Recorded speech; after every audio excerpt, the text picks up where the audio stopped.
Several minutes of commercial-free football starts now. Here are the Purple Mortgage Guys. Hey, welcome everybody to Purple Mortgage Guys. Guys, we're kicking off season 2. Start of the regular season this Sunday. Bucs Vikings home opener, season opener. We've had a lot to look forward to with the 2023 season. For those of you just joining the first time, Tanner, Goose, and I, 3 mortgage guys located in Sioux Falls, South Dakota. Love talking Vikings football, so we started a show about a year ago, and just like to do a few of these a week, talk about the team, the schedule, the season, things that are going on. So if you've not yet subscribed, hit subscribe. If you need a home loan or anything there, reach out to Tanner or Goose or myself. We'd love to help you out with that as well. And we'll jump right into it today, guys. So first game of the season at home, Baker Mayfield, and we've got Vikings favored by 6 over the Bucs. So Tanner, I'm gonna start it off with you here. Overall thoughts on the season coming up here? Anything just to get us kicked off with? Yeah, a lot of optimism. Another sort of fresh breath, if you will, I guess, with on defense with Brian Flores coming in. That's what I'm most excited about. I think we already know that the offense should probably be pretty good again this year and put up some consistent numbers. But with Flores coming in replacing Donatello, it's a night and day difference from what we have seen last year. He's very aggressive on defense, likes to send a lot of blitzes, so you could probably expect a lot of that on Sunday, which is something we never ever saw last year. So that's what I'm super excited about, is to see the difference on defense. I think the team's going to be pretty good again this year. I think the NFC North is pretty wide open for the most part. Packers, I think, are still going to be as competitive as ever, even without Aaron Rodgers this year. I think a lot of people are probably going to be pretty surprised with Jordan Love. I think the Bears are going to take a step up this year. They made a lot of promising moves in the offseason to stay competitive this year. I think they're probably still a full year away from competing for the title in the NFC North, but I do think they'll be competitive this year. And then there's a lot of hype, obviously, around the Lions as well. So that might come crashing down here in a hurry. We'll see how that goes, right? Yeah. Starting tonight with the Chiefs. It's really wide open though, and we'll see what happens. I don't think that Vikings fans should expect that we're probably going to win 13 games again this year. We were pretty fortunate last year to be able to do that, but I do think that they will be competitive again this year and fight for a playoff spot. Saw a stat last night. Last time that we won a game by 3 scores or more was 2019. There was a handful of teams at like 2021 and 2020, and then most of them were last year had won a game by 3 scores. So that would be really fun to see. Maybe it starts on Sunday. Maybe we have to wait on that, but that would be nice to not have to come down to the wire on every one of these going into 2023 here. So Goose, Tanner, we'll get into predictions here on record in a minute, but Goose, overall thoughts, what are you looking forward to with the season kicking off on Sunday for the Vikes? Yeah, I just think it's got to be seeing what our defense looks like. I have no expectations really with how much change there is. Not having a guy like EK who's been there for the last decade, obviously a significantly different scheme, at least we hope. Hopefully we'll make up for what we lack at personnel a little bit. No Pat Pete, not that he was a long-term Viking, but he's been a staple the past couple of years.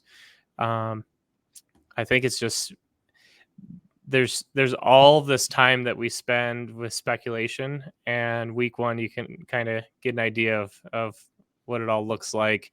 Especially I feel like the KOC Vikings are such a mystery because no one plays in the preseason.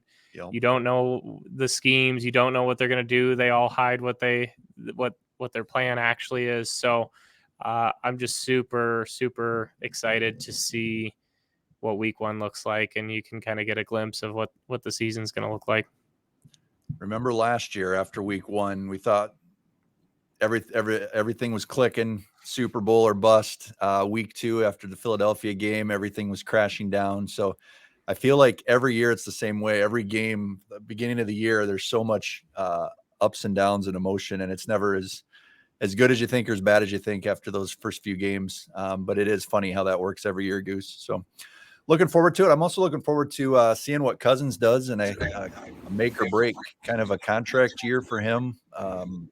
He's got some experience under the belt now with KOC and then Addison coming in as well, looking to see what that looks like with the new Vikings offense. So it'll be fun on Sunday to see how they come out of the gate and how things click. So Tanner, we're going to head it over to you here on we did this Tanner's Tidbits last year. For those of you that are just stumbling up across this here, Tanner's always got a deep dive at some stats and some things to keep an eye out for.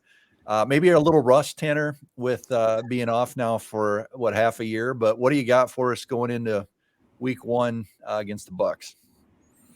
Yeah, I don't have a lot to start the season here just because there's not a lot of stats on the season since this is the first week of the year. But still got a few things that I'd like to share with everybody. The Vikings are 35, 26, and 1 all time in season openers, and they're pretty good at home, 22 and 8 at home in season openers. They're also 33, 23 all time against the Buccaneers, including 8 and 8 in those games. Kirk Cousins, this will be his third career start against the Buccaneers on Sunday. He is 1-1 in his first 2 starts, 1-0 at home, 0-1 in Tampa.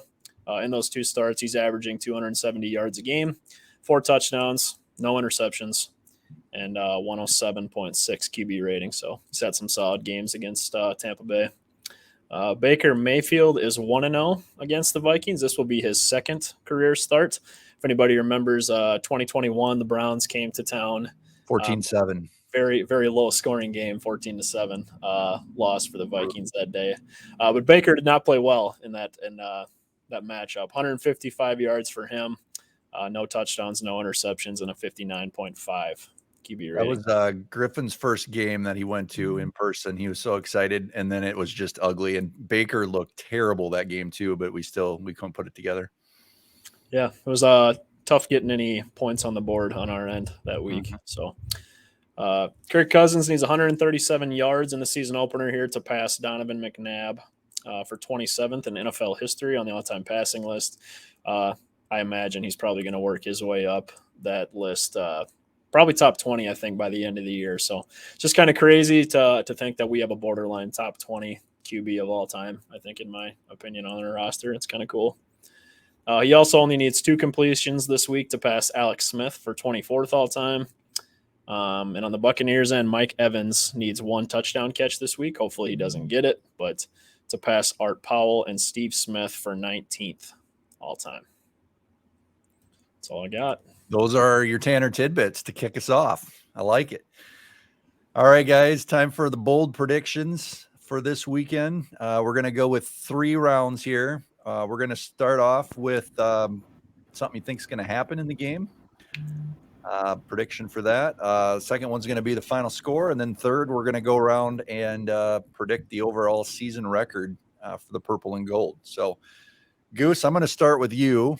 Give me a bold prediction of something that you see happening this weekend.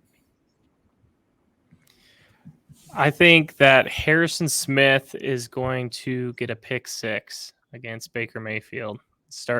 The old vet's going to start off the season on the right foot for this defense.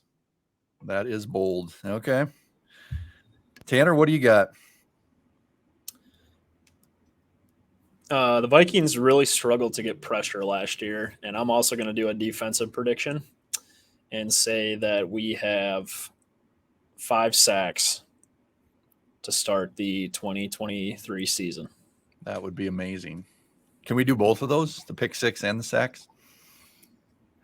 All right, I'll go on the offensive side of the ball. I'm going to say KJ Osborne will have a touchdown, and Addison will have over 80 yards receiving. Like it. All right. No JJ predictions? No, we're going to leave that one alone. That's not even a you don't want to jinx it. You don't want to jinx it.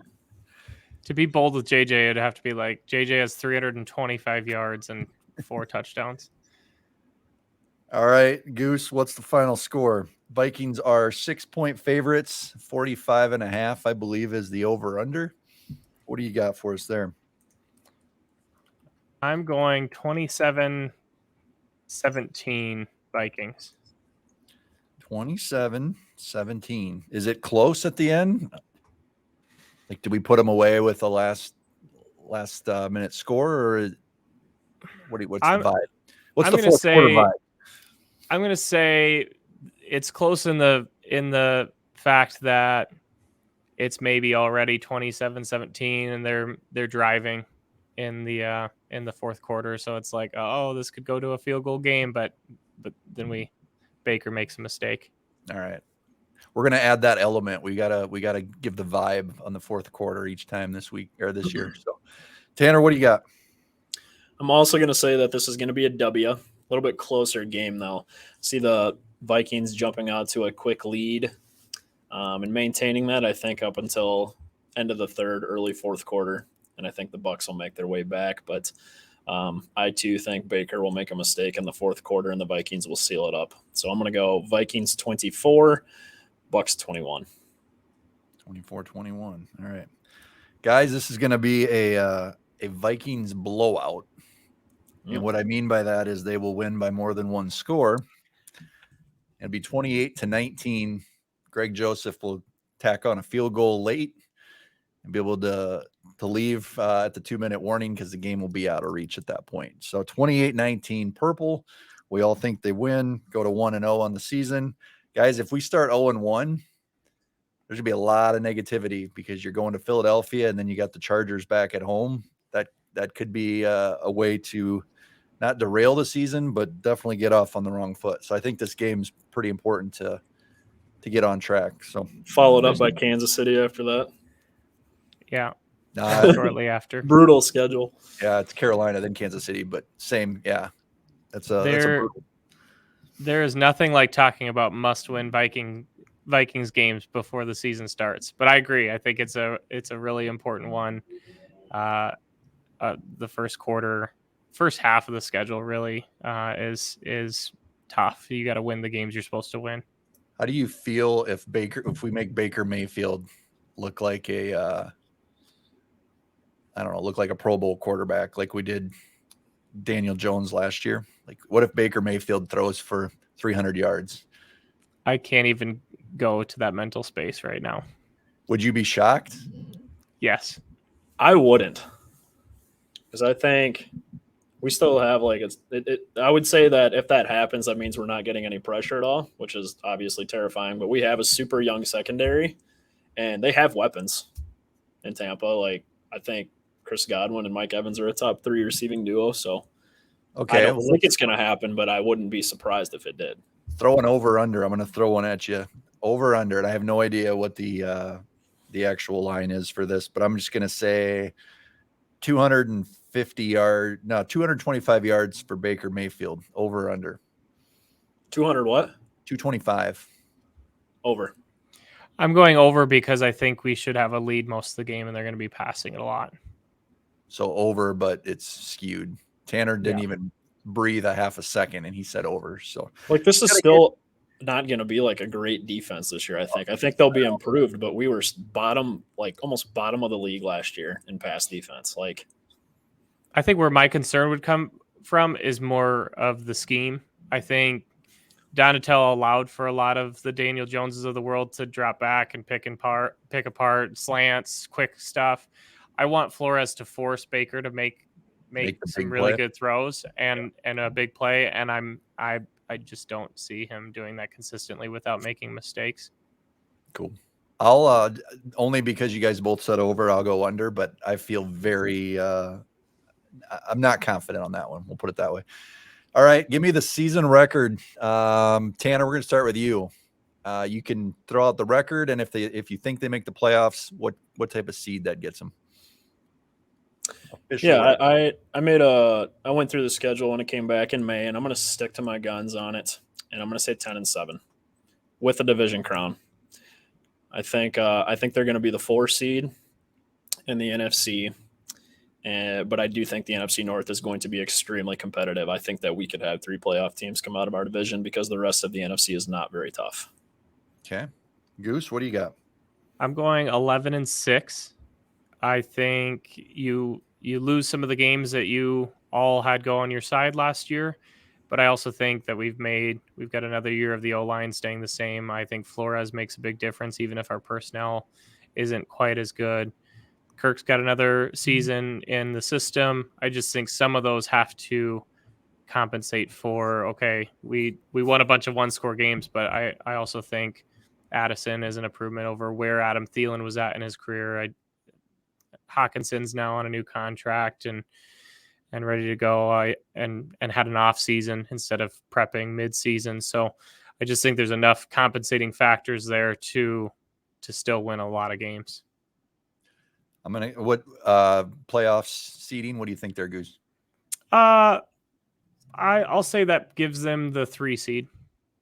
Okay, I'm going to echo exactly what you said. 11-6, 3 seed.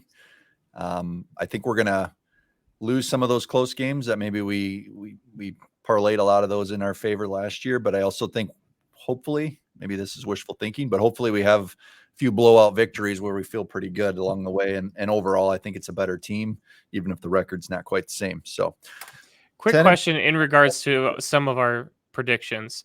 I had a conversation with a buddy, it might have been last year, about types of wins and losses. So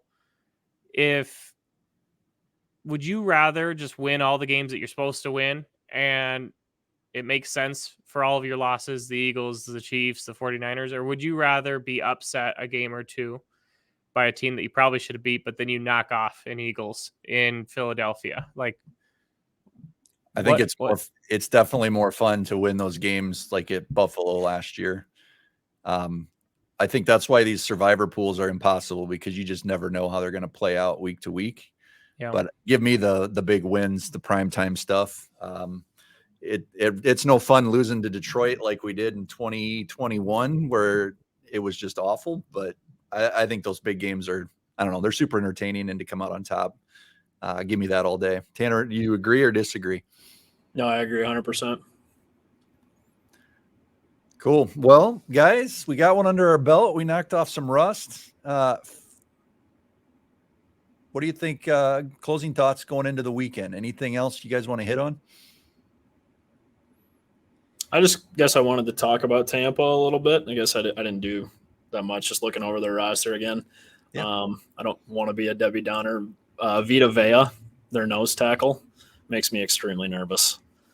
He's a load, like 350. He's strong. He's like one of the strongest players in the league. And Garrett Bradbury looks like a Oompa Loompa out there, probably. Standing next to him. And Ezra Cleveland obviously is not very good in pass blocking either. So I'm very curious to see how KOC plans on addressing that, because I think that could severely hurt our run game. So I do look for JJ, Addison, and KJ to have big days, and Hawkinson obviously just signing a new extension. So he's got to be excited. This is still a Bucs team that has a lot of talent, even without Tom Brady on the squad. Their defense is good, and they do have some solid veteran receivers with Mike Evans and Chris Godwin. So I am really excited as well to see Byron Murphy. This is going to be our first time actually seeing him, because he didn't take any preseason snaps, and kind of to see the other corner rotation on the other side of the field with the Caleb Evans and our other young guys like Mekhi Blackman. So it's going to be a lot of fun. It's going to be a whole new look, it feels like, on our defense, and I'm just excited to see what they put together. 100%. Goose, any closing thoughts? Yeah, it's kind of similar. The weird thing for me is the past 2 months, I've just been thinking about how electric our offense has the ability to be. But all I can think about right now is kind of what Tanner mentioned with the defense. Like, there's so many unknowns. I think the biggest concern with our pass rushers with Davenport and Daniil has been health. They're coming into the season with a clean slate. Like, if there's a game where they should look electric, I feel like it's the first quarter of the season, healthy and working together in this scheme. I'm interested to see all of the scuttle that there's been about, using 3 safeties and how are we going to incorporate that. Like, I just think that our defense has the potential to look really fun this year with all the different things that they're looking to do. And I think the big key for our defense this year is going to be health. With Harrison's age, a Caleb history of the concussions, Daniil's injury issues, Davenport's had some injuries. I think it's going to be make or break on if they can stay healthy, and if they don't, we're not really a defense of a ton of depth at some of those spots. So it could be pretty ugly if we start having injuries pile up. But I'm excited to see what Flores has up his sleeve. I feel like we're going to have a lot to talk about Sunday night or Monday after this first week. So it'll be fun to see it unfold. Hopefully we're talking about a 1-0 squad going into Philadelphia, because we know that's going to be tough on a short week and on a Thursday night game. So guys, we'll see how it goes. Thanks for watching, everybody. If you've not yet subscribed, hit subscribe, and we'll be back again next week to recap week 1. Have a great weekend, everybody.